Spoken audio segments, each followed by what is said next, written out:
Next देखें class, आपके पास question number 3 का थर्ड पार्ट है। क्वेश्चन नंबर 3 के थर्ड पार्ट में अब आपको देखें दो अलग अलग फंक्शन दिए हुए हैं, एक्स एक अलग दिया हुआ है, वाई अलग दिया हुआ है। और आपको मैंने बताया हुआ है कि जब कभी एक्स और वाई ऐसे अलग से किसी और वेरिएबल के फंक्शन की फॉर्म में आ रहा हो तो ये पैरामीट्रिक इक्वेशंस होती हैं। जैसे देखें एक्स भी यहाँ पे फंक्शन है थीटा का और y is a function of theta, दोनों एक नए वेरिएबल के फंक्शन में आ रहे हैं, तो ये बेसिकली पैरामीट्रिक इक्वेशन है। पैरामीट्रिक इक्वेशन के लिए पहले तो आपको चेन रूल लगा के डेरिवेटिव का फॉर्मूला बनाना पड़ता है और फिर आप उसकी वैल्यू निकाल के सॉल्व करते हो। जैसे देखें यहाँ पे हमें y का डेरिवेटिव चाहिए विद रिस्पेक्ट टू x, क्योंकि जो y1 y2 है वो y का derivative with respect to x होता है, लेकिन y का डेरिवेटिव थीटा की फॉर्म में निकलेगा, x का भी थीटा की फॉर्म में निकलेगा। तो जब कभी ऐसी सिचुएशन हो आप उधर चेन रूल लगाते हो, जो नया वेरिएबल हो उसके डी थीटा से आप लोग मल्टीप्लाई भी करते हो, डिवाइड भी करते हो।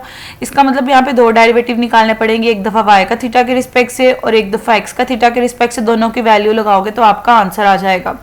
अब देखिए जब यहाँ पे आपने चेन रूल का फॉर्मूला बना लेना है तो पहले आपको y का derivative with respect to theta चाहिए और x का derivative with respect to theta चाहिए। आपने जब डेरिवेटिव लेना है, a कांस्टेंट है एज इट इज, कोस का डेरिवेटिव होता है माइनस साइन थीटा और थीटा का थीटा के रिस्पेक्ट से डेरिवेटिव होता है 1। सेम वेरिएबल का सेम वेरिएबल के रिस्पेक्ट से डेरिवेटिव ऑलवेज 1 आता है। इस तरह जब आपने y का थीटा के रिस्पेक्ट से लेना है तो dy over d theta, a constant as it is, sine theta का डेरिवेटिव कोस थीटा और थीटा का थीटा के रिस्पेक्ट से डेरिवेटिव आ जाएगा 1। अब दोनों की वैल्यू आ गई है, y dy over d theta की जगह उसकी वैल्यू पुट करें। यहाँ पे देखें dx ओवर डी थीटा है, लेकिन हमने dx ओवर डी थीटा की वैल्यू निकाली है, तो इसको 1 ओवर की फॉर्म में पुट कर दें। 1 ओवर की फॉर्म में पुट करेंगे, माइनस ऊपर चला गया, -1 ओवर ए साइन थीटा, माइनस माइनस से कट जाएगा तो ये माइनस कोट थीटा आ जाएगा। ये आपके पास निकला है फर्स्ट डेरिवेटिव। अब हमने इसका निकालना है सेकंड डेरिवेटिव। सेकंड डेरिवेटिव के लिए भी आपके पास यही चीज़ है कि आपका दोबारा चेन रूल लगना था कि पहले y का derivative with respect to theta लेना है, फिर थीटा का derivative with respect to x। तो जब आपने अगेन डेरिवेटिव लेना है, अब देखिए यहाँ पे आप डायरेक्ट चेन रूल भी लगा सकते हो। आपने चेन रूल लगाया, कोट थीटा का डेरिवेटिव माइनस तो बच्चे एज इट इज, कोट का डेरिवेटिव होता है कोसेकेंट स्क्वायर थीटा और थीटा का again derivative with respect to x। यानी कि आप ऐसे स्टेप बाय स्टेप भी कर सकते हो या आप इसको डायरेक्ट भी लिख सकते हो कि एंगल का अगेन डेरिवेटिव जिस वेरिएबल के रिस्पेक्ट से चाहिए वो वेरिएबल लिख दें। तो माइनस एज इट इज था, कोट का डेरिवेटिव आ जाएगा कोसेकेंट स्क्वायर थीटा और थीटा चेंज है, हमें थीटा का डेरिवेटिव लिख देंगे विद रिस्पेक्ट टू x। अब थीटा का derivative with respect to x आप लोग पहले निकाल चुके हो, वो है उसकी ऑपोजिट चीज़ को 1 ओवर के साथ आप पुट कर दें। आप देखिए माइनस माइनस प्लस हो गया था, एक ये माइनस ये बाहर आ जाएगा। कोसेकेंट स्क्वायर को 1 ओवर साइन स्क्वायर लिख सकते हैं, तो ये तीनों मिलके माइनस a और साइन की पावर 3 थीटा बन जाएगा। इसी तरह आपके पास अब नेक्स्ट क्वेश्चन भी है। नेक्स्ट क्वेश्चन में भी फोर्थ पार्ट है, वो भी आपके पास पैरामीट्रिक इक्वेशन है।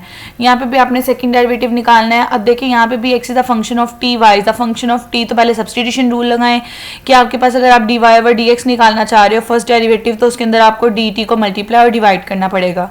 इसके लिए पहले y का डेरिवेटिव t के रिस्पेक्ट से लेना पड़ेगा, x का डेरिवेटिव t के रिस्पेक्ट से लेना पड़ेगा, दोनों की वैल्यू पुट करोगे तो आपका फर्स्ट डेरिवेटिव आएगा। अब जब आप t के रिस्पेक्ट से डेरिवेटिव लोगे x का, a as it is, t पे पावर होगा, पावर नीचे पावर में से एक कम, तो t का t के रिस्पेक्ट से डेरिवेटिव होता है 1। इसी तरह यहाँ पे b कांस्टेंट है, पावर नीचे पावर में से कम और t का t के रिस्पेक्ट से गेन डेरिवेटिव होगा 1, तो गेन डेरिवेटिव लेने की जरूरत नहीं है।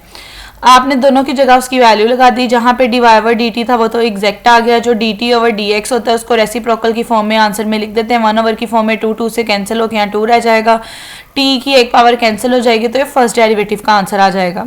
अब जब आपने सेकंड डेरिवेटिव निकालना है, देखें 2b ओवर a, ये कांस्टेंट है, ये एज इट इज, ये टी स्क्वायर पे पावर लगेगा, पावर नीचे पावर में से कम, पावर के अंदर वाली चीज का डेरिवेटिव। अब देखिए ये derivative with respect to x ले रहे हैं, इसलिए t का again derivative with respect to x।